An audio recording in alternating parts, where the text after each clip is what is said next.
आज की क्लास है एमएस वर्ड में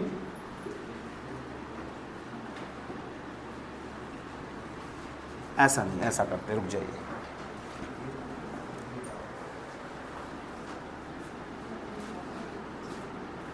टैब्स या menus in MS word. Paper में कभी कभी कहता है एमएस वर्ड के विभिन्न मेनू को बताइए।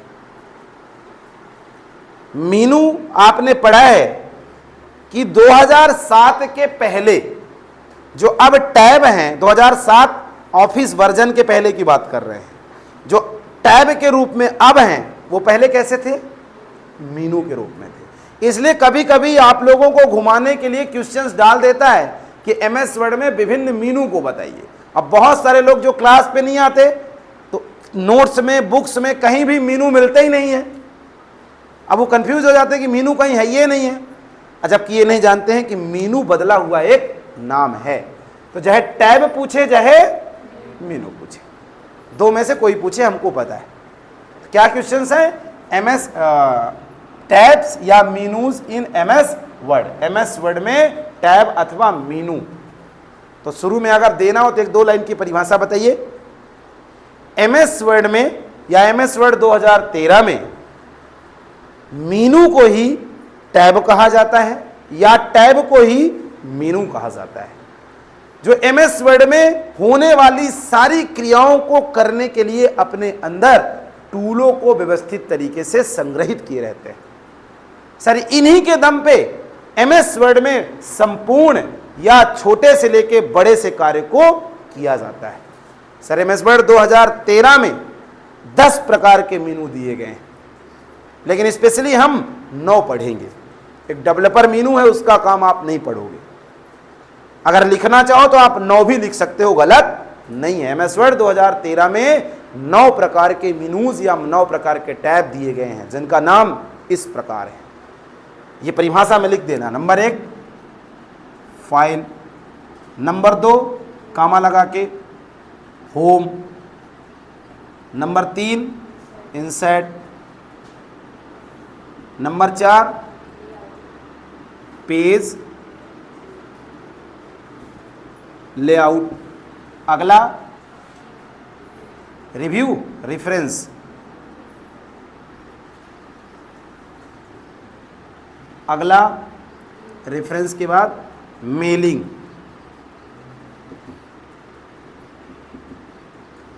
मेलिंग के बाद रिव्यू, रिव्यू के बाद व्यू, और एक और लिखना चाहो। कितने हो गए? 5, 1 2 3 4 5 6 7 8। एक कौन सा रह गया? डिजाइन। डिजाइन एक्चुअल में यहां होगा, ध्यान रखिएगा। इसके बाद डिजाइन आता है, ठीक है ना। और अगर चाहो तो एक और लिख सकते हो, डेवलपर। बट इसका काम एमएस वर्ड में नथिंग है, उस प्रकार से नहीं है। हमको यहां तक का मतलब है, डिजाइन तक।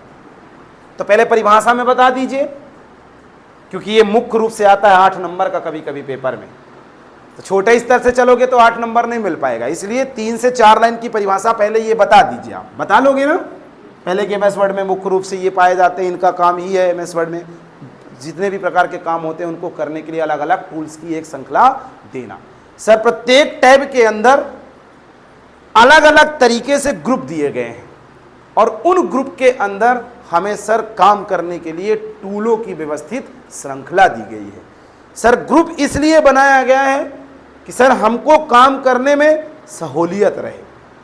सर जैसे फॉर्मेटिंग से संबंधित अलग, इंसर्ट से संबंधित अलग, पेज से संबंधित अलग, डिजाइन से संबंधित अलग, अलग अलग सब ग्रुप दिए गए हैं। उसके बाद इनकी सबकी परिभाषा बताइए। पहले बताइए फाइल टैब, कर लोगे इतना? उसके बाद इसकी परिभाषा बताइए। सर इसे बैक स्टेज व्यू के नाम से भी जाना जाता है। इसे आप मीनू में काउंटिंग नहीं करोगे, है तो मीनू का ही पहला रूप ये, लेकिन कभी मैटर फंस जाए कि ये क्या मीनू है, क्या ये टैब है। अगर मैटर फंस जाए, कभी ऐसा माहौल आए कि क्या ये टैब होता है, तो नहीं सर, इसे क्या कहा जाता है, बैक स्टेज व्यू। सर ये अपने अंदर एक बड़ी सी इस प्रकार से दो हिस्सों में बटी हुई मीनू रखता है।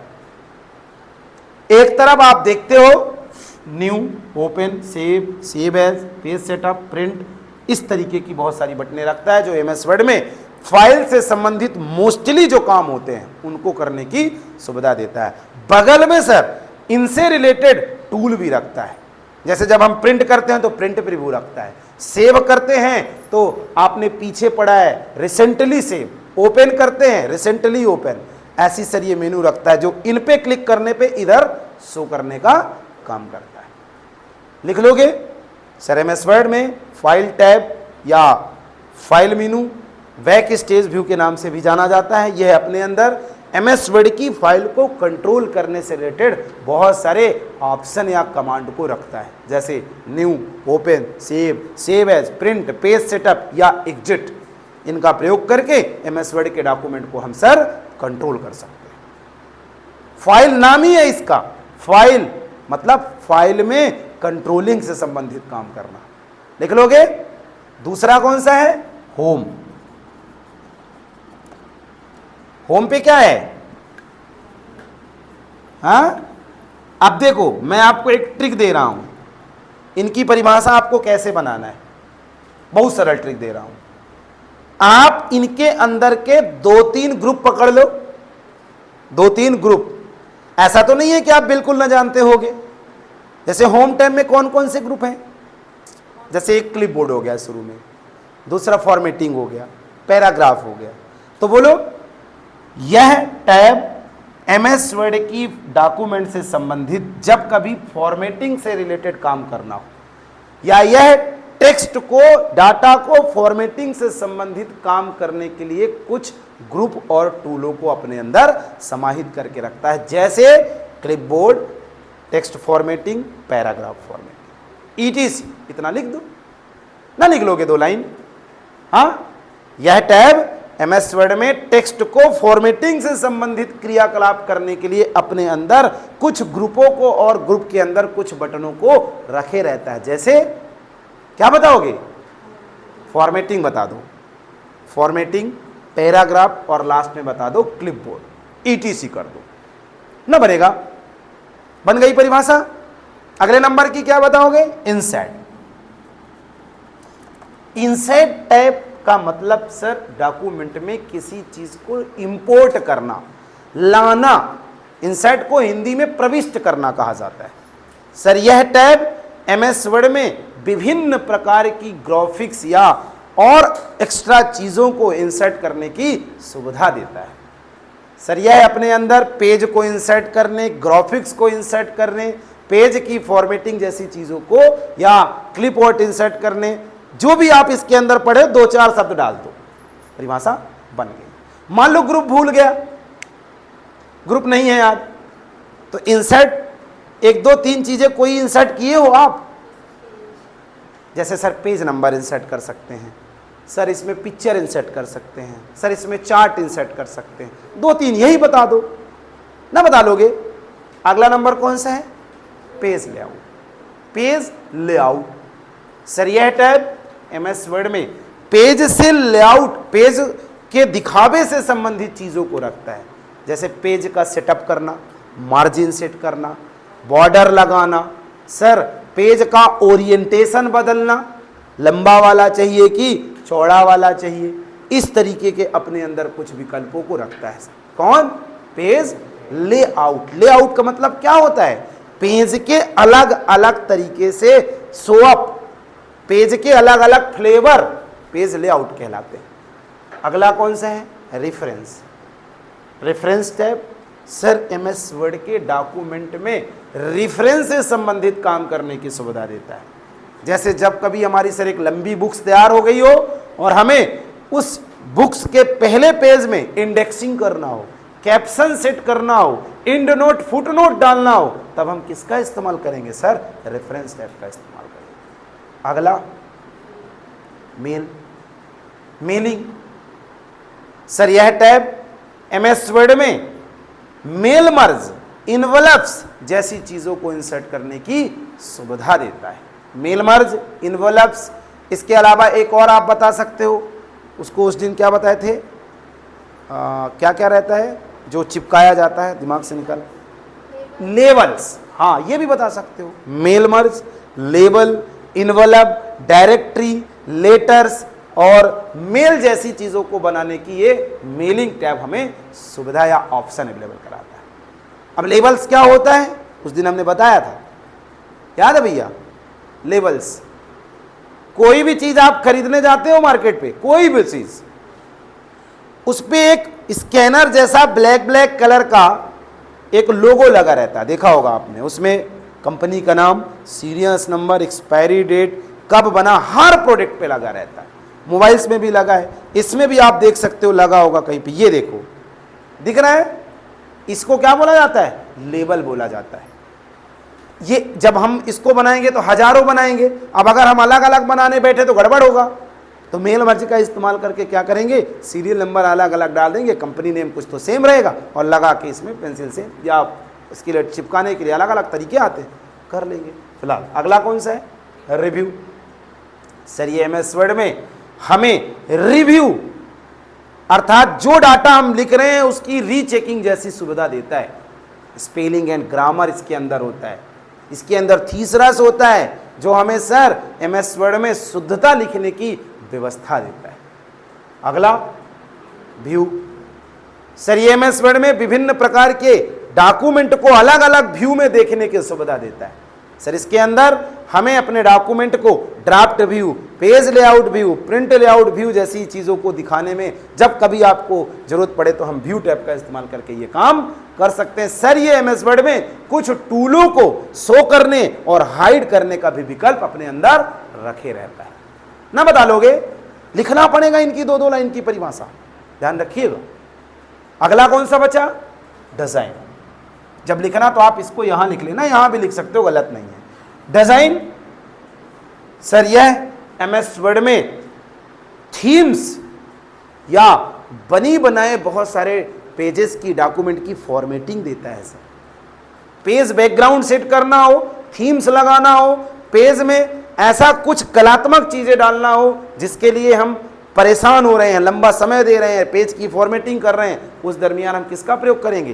डिजाइन टैब का प्रयोग करेंगे। डिजाइन टैब में पहला ग्रुप थीम्स का होता है, आपने देखा होगा, जो बनी बनाई चीजों को सिंपल क्लिक करने से आपके पूरे डॉक्यूमेंट को फॉर्मेट कर देता है, देखा आपने। दूसरा पेज बैकग्राउंड एक ग्रुप होता है जो पेज के बैकग्राउंड से संबंधित काम में आपकी सुविधा देता है, जैसे कलर बदलना है, वहीं पे आपको वाटर मार्क डालने जैसी सुविधा भी ये आपको देता है।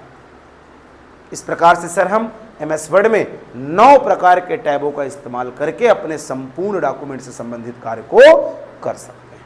अगर हमारी परिभाषा आपको भूल रही है तो आप अपनी परिभाषा बनाइए, मैंने आपको ट्रिक दिया है। जब इनकी परिभाषा लिखिए तो पहला एक शब्द लिखिए कि यह टैब, फिर अगर ग्रुप का नाम है तो ग्रुप का नाम मान लीजिए भूल गया तो आप क्या बोलोगे? यह टैब हमें इन टूलों को यूज करने की सुविधा देता है। 1 2 3 टूल तो याद रहेंगे भाई, कैसे हो कि एक भी टूल याद नहीं रहेंगे? आई थिंक याद रहेंगे। अगर ऐसा है कि भूलने की कंडीशन है तो आज आप लैब में बैठिए और लैब में बैठ के पहले फाइल बनाइए और फाइल के अंदर क्या क्या चीज़ें हैं ऐसे ड्रैग करके क्या करिए, ग्राफिक्स के आकार में लिख लीजिए।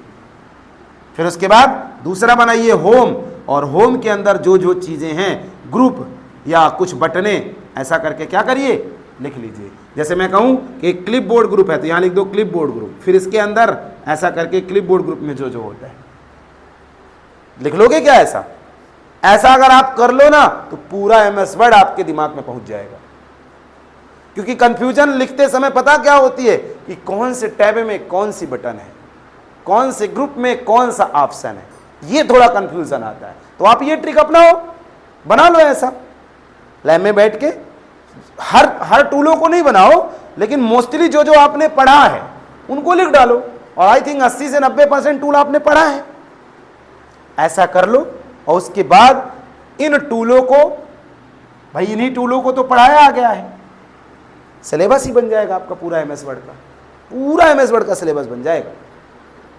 ऐसा अगर आप कर लो, समय लगेगा थोड़ा, ऐसा ना होगा कि अब गए और बढ़िया उतार लिए, ऐसा नहीं होगा। पहले फाइल टैब पे क्लिक करो, उसके ऑप्शन लिखो, फिर होम टैब पे क्लिक करो, उसके ग्रुप और ऑप्शन, फिर इंसर्ट, फिर थोड़ा मेहनत करना पड़ेगा। थोड़ा नहीं, वैसे पढ़ाई में सबसे ज़्यादा मेहनत करनी पड़ती, सबसे ज़्यादा अगर मेहनत कहीं है तो वो पढ़ने में, ध्यान रखिएगा। और आज के समय में अगर आपकी पढ़ाई का एक कोई दिशा नहीं है व्यवस्थित, तो वो आपके पूरी लाइफ का दशा बदल देती है, पूरी लाइफ का दशा बदल देती है।